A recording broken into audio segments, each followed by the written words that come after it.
like to welcome Mr. Robert Luke, Chief Executive Officer of eCampus Ontario, to the 2023 CSPC interview series. eCampus Ontario provides leadership to Ontario's universities and colleges, promoting innovation and adoption of digital learning. So, Mr. Luke, can you explain what role does eCampus Ontario play in advancing Canadian science policy? So eCampus Ontario's mandate is to support digital transformation for all of Ontario's Indigenous institutes, colleges, and universities. We provide innovation, collaboration, and digital by design education supports. So our role in supporting science policy is actually twofold. On the one hand, we are responsible for providing the digital learning environment for all of Ontario's publicly assisted post-secondary educational institutions. Education is one of the main throughputs for science literacy. On the other hand, one of the platforms that we run, the Ontario Collaborative Innovation Platform, or OCIP, is designed to support more research partnerships for our members. And this is a system or a platform that uses AI and computational search to help any project requester. It could be a business, it could be a government, a community, it could be a university researcher, to find some expertise in the sector to help them advance their innovation. So when I think about what our role is with respect to science policy, it's really about supporting what underpins science by providing the digital infrastructure for all of Ontario's post-secondary educational institutions to reach the mandates and the publics that they serve. That's quite a broad mandate and quite an undertaking that eCampus Ontario has taken on. You mentioned the Ontario Collaborative Innovation Platform, or OCIP. So can you tell me a little bit more? It seems like that platform has significant potential to help shape and better research partnerships. How did that partnership come about? It's a great story, actually. It was in 2019, actually, the Council of Ontario Universities, Colleges Ontario, and what was then called the Council of Academic Hospitals of Ontario got together to start thinking about ways they could better work together to provide more cohesion through the public research infrastructure, the public research performers in Ontario, colleges, universities, research hospitals. Out of that emerged this idea that could we not build some kind of platform that would provide an easier route for a business or any requester, as I said earlier, to find the right resource at the right time in the project. Round about 2020, in early 2020, when the pandemic hit, I was working with some folks to stand up this platform. And I was on a task force for the City of Toronto who needed to source urgent COVID-19 expertise from the 8 colleges and universities in the Greater Toronto area. 6 of those 8 were already part of our consortium. So we drafted the other 2 in and said, okay, there's got to be a way that we can do this. That in this case, the City of Toronto was coming in to say, well, we need to figure out these dozen problems today. Things like how to reuse N95 masks, how to support underserved communities, what happens when we can't offer in-person services for an indefinite period of time. Everybody knows what that was like. We didn't have a platform at the time, but what we had was the idea or the concept that we can work together and we could provide a single point of entry, no wrong door, into in this case, the academic research performing ecosystem in the Greater Toronto area. Everybody had agreed to use the same project definition documents, same research agreement templates. The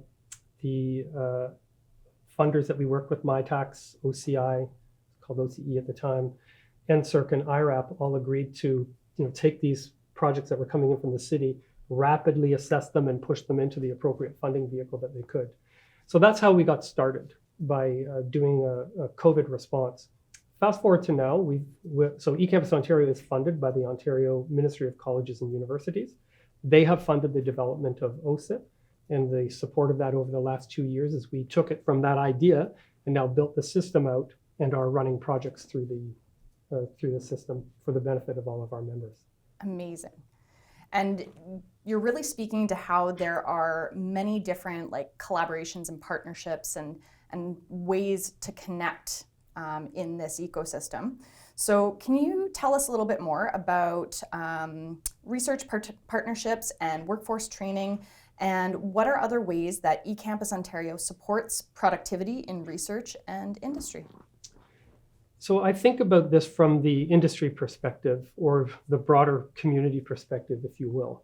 And I'm not an economist, but I think about the three-legged stool of economic productivity as being comprised of new technology, education and training, and research and development. Now, we know in this country that our businesses underinvest in all three of those things relative to our OECD counterparts or our North American counterparts. And so when we think about the needs there, new technology investment or de-risking new technology, access to education and workforce training, and access to R&D partnerships, we see our role as providing the on-roads, if you will, for businesses to tap into the expertise of our 53 post-secondary education members and to say, well, I'm thinking about adopting this thing called AI. Can somebody help me? Well, yes, in fact, we can. I'm thinking about needing to educate my workforce on the power of artificial intelligence. Well, you can come in and access our micro-credential portal, for instance, and find out from amongst our 53 members who's giving those courses, and I could sign up my people to it. And then, as I mentioned, we also support the research partnerships for people to come in and say, well, I'm actually developing a piece of AI. Can somebody help me do this? And what we do is we assess that project. We determine where you are on a technology readiness level. We provide a match to an expert. We match an index to funding programs, and we support the execution of the project. And throughout that entire life cycle, these partners are able to access workforce training, access and expertise to de-risk technology, as I said. So we see as our role as providing the road, if you will, that the other people that are members in this case and that industry writ large are driving upon. So we've talked a little bit about research partnerships and workforce training, but can you tell us a little bit more about how people can get involved with eCampus Ontario? If you're involved with an Ontario publicly assisted post-secondary education institution, you're involved with eCampus Ontario. Our job is to support the members, our 53 members, Indigenous institutes, colleges, universities, to leverage digital technology to the best advantage to their learners. We talk about that in terms of digital transformation. Certainly, people can contact us directly. We're available on the interwebs. You can find us easily. We do provide the same kind of products and services outside of Ontario as well. Some of the features that we run are the largest open library in the country, for instance, for people to use open educational resources to help students learn and have no or low-cost textbooks. We provide professional development for faculty to learn. So, as I said, we offer quite a variety of different programs and platforms. All of them are designed to help our members enact digital transformation. We're easily found, and we're happy to talk to anybody. Wonderful. Thank you very much for that. And last but not least, we'd love to celebrate our 15th anniversary by getting your opinion on the value of Canadian Science Policy Centre and its position in the community for convening, connecting, and capacity building in the science and policy landscape. It's a great question, and happy anniversary to the Canadian Science Policy Centre. The Canadian Science Policy Centre is such an important organization.